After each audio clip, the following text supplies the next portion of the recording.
PPSC का cooperative inspector का paper you know कि डिक्लेयर हो चुका और 22 तरीक की फॉर्म भरन की लास्ट डेट है।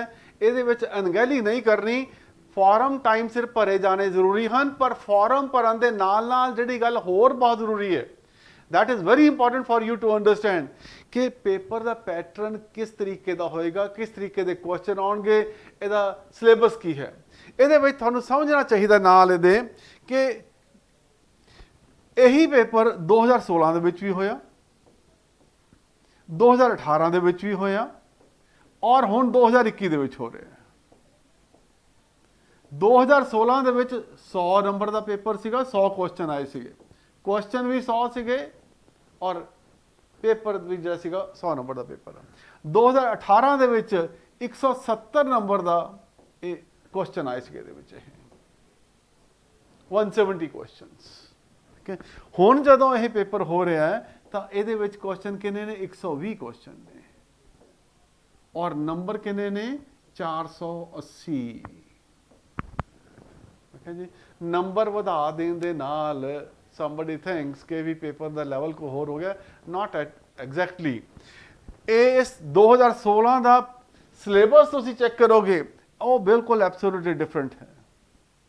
2018 ਤੇ 2021 ਦਾ ਸਿਲੇਬਸ ਆਲਮੋਸਟ ਸੇਮ ਹੈ, ਪਰ ਉਹਦੇ ਵਿੱਚ ਕੀ ਹੋਇਆ? ਹੁਣ 2021 ਦੇ ਵਿੱਚ ਕੁਐਸਚਨ ਇਹਦੇ ਵਿੱਚ 40 ਨੇ ਔਰ ਇਹਦੇ 80 ਕੁਐਸਚਨ ਨੇ। ਠੀਕ ਹੈ। Logical reasoning and mental ability ਦੇ ਹੁਣ ਕੁਐਸਚਨ ਕਿੰਨੇ ਕਰ ਦਿੱਤੇ ਨੇ? ਇੱਥੇ 40 ਕੁਐਸਚਨ ਕਰ ਦਿੱਤੇ ਨੇ ਔਰ ਉਸਦੇ ਕੁਐਸਚਨ ਕਰ ਦਿੱਤੇ ਨੇ ਤੁਹਾਡੇ ਵਾਸਤੇ 80 ਕੁਐਸਚਨ ਕਰ ਦਿੱਤੇ ਨੇ जीएस ਦੇ ਵਿੱਚੋਂ ਨੇ। ठीक है। So once again syllabus same है।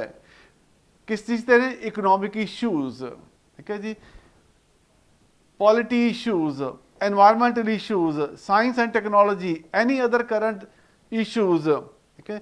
सो ਇਹ ਜਿਹੜਾ ਸੀਗਾ ਸਿਲੇਬਸ ਸੀਗਾ 2018 ਦਾ ਪੈਟਰਨ ਸੀਗਾ ਔਰ history with special reference to Indian freedom struggle and history of Punjab 14th century onwards. ਠੀਕ ਹੈ ਜੀ। ਸੋ ਇਹਦੇ ਵਿੱਚ ਲਿਖਿਆ ਸੀਗਾ ਕਿ 70 ਕੁਐਸਚਨ ਇਹਦੇ ਵਿੱਚ ਆਉਣੇ ਨੇ ਤੇ 100 ਕੁਐਸਚਨ ਜਿਹੜੇ ਸੀ ਤੁਹਾਡੇ ਉਹਦੇ ਵਿੱਚ ਆਉਣੇ ਨੇ, ਤੁਹਾਡੇ ਇਹ ਮੈਂਟਲ ਐਬਿਲਿਟੀ ਦੇ ਵਿੱਚ ਆਉਣੇ ਨੇ। ਜਦੋਂ ਕਿ ਹੁਣ ਇਸ ਵਾਰ ਕੀ ਕੀਤਾ ਇਹਨਾਂ ਨੇ? 40 ਕੁਐਸਚਨ ਤੁਹਾਡੇ ਨੇ mental ability and logical reasoning ਤੋਂ ਨੇ। 160 ਨੰਬਰ ਦੇ 4 ਨੰਬਰ ਦਾ ਇੱਕ ਕੁਐਸਚਨ ਹੈ ਔਰ जीएस ਦੇ ਵਿੱਚੋਂ 80 ਕੁਐਸਚਨ ਨੇ ਔਰ 320 ਨੰਬਰ ਦਾ ਪੇਪਰ ਹੈ। Total number of question is 120 and 4 number ਦੇ ਸਾਹਮਣੇ 480 ਨੰਬਰ ਦਾ ਇਹ ਪੇਪਰ ਹੋ ਗਿਆ। That is the only difference with respect to the 2018 and 2021। दूजा फर्क की होया? नंबर ऑफ क्वेश्चन बदल गए। इत्थे पहला 100 क्वेश्चन सीगे, हुण 40 कर दिते। इत्थे पहला 80 क्वेश्चन सीगे, हुण ये क्वेश्चन जिहड़े सीगे तुहाडे ये पहला तुहाडे क्वेश्चन जिहड़े सीगे ये 70 क्वेश्चन सीगे, हुण ये 80 क्वेश्चन हो गए ने। So that is the difference which has taken place. बाकी फर्क कोई नहीं। इस करके थानू किस तरीके नाल चीज़ां नू पढ़ना चाहिए, दैट इज़ इंपॉर्टेंट ऑल्सो। ये 2021 का सिलेबस है। की लिखा? General knowledge and current affair of national and international importance including economic issues. That means कि economic issues, polity issues, environmental issues, science and technology, any other current issues, this becomes an important part of the whole syllabus. This becomes very important part of the whole syllabus। क्यों? क्योंकि ਇਹਦੇ ਵਿੱਚੋਂ 80 question आने ने। और सब तो वड्डी गल ਇੱਥੇ इकोनॉमी नहीं लिखिया, इकोनॉमिक इशूज़ लिखिया है। पॉलिटी नहीं लिखिया, पॉलिटी इशूज़ लिखिया है। एनवायरमेंट नहीं लिखिया, एनवायरमेंटल इशूज़ लिखिया है। सो दैट मीनस ਜਦੋਂ ਤੁਸੀਂ ਆਪਣੀ पढ़ाई करनी है, दैट मीनस कि ਤੁਹਾਨੂੰ ਇਹਨਾਂ ਚੀਜ਼ਾਂ ਦੀ ਵੀ ਨਾਲ ਤਿਆਰੀ ਕਰਨੀ ਪਏਗੀ ਕਿ ਲੇਟੈਸਟ एनवायरमेंटल इशूज़ ਕਿਹੜੇ ਨੇ, पॉलिटी इशूज़ ਕਿਹੜੇ ਨੇ ਜਾਂ इकोनॉमिक इशूज़ ਕਿਹੜੇ ਨੇ। और ਬਾਕੀ ਚੀਜ਼ਾਂ ਜਿਹੜੀ ਸੀ ਆਲਮੋਸਟ ਸੇਮ ਹੈਗੀਆਂ ਨੇ।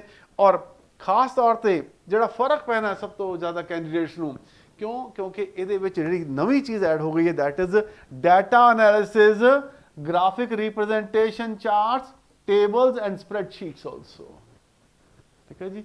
सो ਇਹਨਾਂ ਦੇ ਉੱਤੇ ਕੁਐਸਚਨਸ ਵੀ ਆने। दैट मीनस ਤੁਹਾਡੀ DI ਦੀ ਚੰਗੀ ਲੈਵਲ ਦੀ ਪ੍ਰੈਪਰੇਸ਼ਨ ਹੋਣੀ ਚਾਹੀਦੀ ਹੈ। this is going to make the major difference in your examination. So whenever you buy, ठीक है, तो इन्हां चीज़ों का ख्याल रखियो.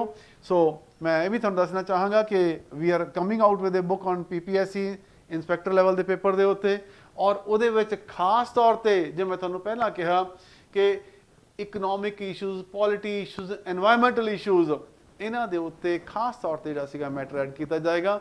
ਕਿਉਂ? ਕਿਉਂਕਿ ਪੋਲਿਟੀ ਵੀ ਆਉਣੀ ਚਾਹੀਦੀ ਹੈ ਤੁਹਾਨੂੰ, एनवायरमेंट ਬਾਰੇ ਵੀ ਪਤਾ ਹੋਣਾ ਚਾਹੀਦਾ ਤੁਹਾਨੂੰ, ਔਰ ਜਿਹੜਾ ਆਪਾਂ ਗੱਲ ਕਰ ਰਹੇ ਸੀਗੇ ਇਕਨੋਮਿਕ ਇਸ਼ੂਜ਼ ਤੋਂ ਪਹਿਲਾਂ ਤੁਹਾਨੂੰ ਇਕੋਨਮੀ ਦੇ ਬਾਰੇ ਵੀ ਪਤਾ ਹੋਣਾ ਚਾਹੀਦਾ ਹੈ, ਜਾਂ ਇਕਨੋਮਿਕਸ ਬਾਰੇ ਵੀ ਪਤਾ ਹੋਣਾ ਚਾਹੀਦਾ ਹੈ. ਸੋ ਇਹ ਸਾਰੇ ਚੀਜ਼ਾਂ ਨੂੰ ਅਸੀਂ ਕਿਤਾਬ ਵਿੱਚ ਇਨਕਲੂਡ ਕਰਾਂਗੇ. ਸੋ ਤੁਹਾਡੀ ਤਿਆਰੀ ਵਾਸਤੇ ਇਹਨਾਂ ਚੀਜ਼ਾਂ ਬਹੁਤ ਹੈਲਪ ਮਿਲੇਗੀ. ਉਮੀਦ ਕਰਦੇ ਹਾਂ ਕਿ ਇਸ ਕਿਤਾਬ ਦੇ ਨਾਲ ਤੁਹਾਡਾ ਸਾਰਿਆਂ ਦਾ ਜੋ ਪੇਪਰ ਦੇ ਵਾਸਤੇ ਤੁਹਾਨੂੰ ਇੱਕ ਚੰਗਾ ਮਟੀਰੀਅਲ ਮਿਲ ਜਾਏ, ਇਸ ਚੀਜ਼ ਦੀ ਅਸੀਂ ਕੋਸ਼ਿਸ਼ ਕੀਤੀ ਹੈ. And with this we once again wish you all the best ਕਿ ਚੰਗੇ ਤਰੀਕੇ ਨਾਲ ਤਿਆਰੀ ਕਰੋ, ਕਿਉਂਕਿ ਪੇਪਰ ਤਕਰੀਬਨ ਫਰਵਰੀ ਜਾਂ ਫਰਵਰੀ ਦੇ ਐਂਡ ਦੇ ਵਿੱਚ ਉਦੋਂ ਤੱਕ ਹੋਣ ਦੀ ਉਮੀਦ ਕਰਦੇ ਹਾਂ ਕਿ ਉਸ ਵੇਲੇ ਤੱਕ ਪੇਪਰ ਹੋ ਜਾਣਾ ਚਾਹੀਦਾ. ਸੋ ਤੁਹਾਡੇ ਕੋਲ 2.5-3 ਮਹੀਨੇ ਬੜੇ ਆਰਾਮ ਦੇ ਨਾਲ ਸੌਖੇ ਹੈਗੇ ਨੇ, ਬੜੀ ਚੰਗੀ ਨਾਲ ਤਿਆਰੀ ਹੋ ਸਕਦੀ ਹੈ. ਔਰ ਤੁਸੀਂ ਪਹਿਲਾਂ, ਕਿਉਂਕਿ ਬਹੁਤ ਸਾਰੇ ਐਸੇ ਕੈਂਡੀਡੇਟ ਹੈ ਪਹਿਲਾਂ ਆਲਰੇਡੀ ਤਿਆਰੀ ਕੀਤੀ ਹੋਈ ਹੈ, ਮੈਨੂੰ ਉਮੀਦ ਹੈ ਕਿ ਤੁਸੀਂ ਚੰਗੀ ਤਰ੍ਹਾਂ ਉਸ ਤਿਆਰੀ ਨੂੰ ਹੋਰ ਪਰਪੱਕ ਕਰ ਲਓਗੇ. ਔਰ ਜਿਹੜੀਆਂ ਚੀਜ਼ਾਂ ਤੁਹਾਨੂੰ ਦੱਸੀਆਂ ਨੇ ਮੈਂ ਕਿ ਇਹਨਾਂ ਚੀਜ਼ਾਂ ਦੇ ਉੱਤੇ ਹੁਣ ਤੁਸੀਂ ਫੋਕਸ ਕਰਨਾ, ਉਹਨਾਂ ਦੇ ਉੱਤੇ ਫੋਕਸ ਕਰਕੇ ਹੋਰ ਆਪਣੇ ਚੰਗੇ ਲੈਵਲ ਦਾ ਜਿਹੜਾ ਸੀਗਾ ਇਮਤਿਹਾਨ ਪਾਸ ਕਰ ਸਕੋਗੇ. ਇਹਦੇ ਨਾਲ ones again wish you all the best. Thank you.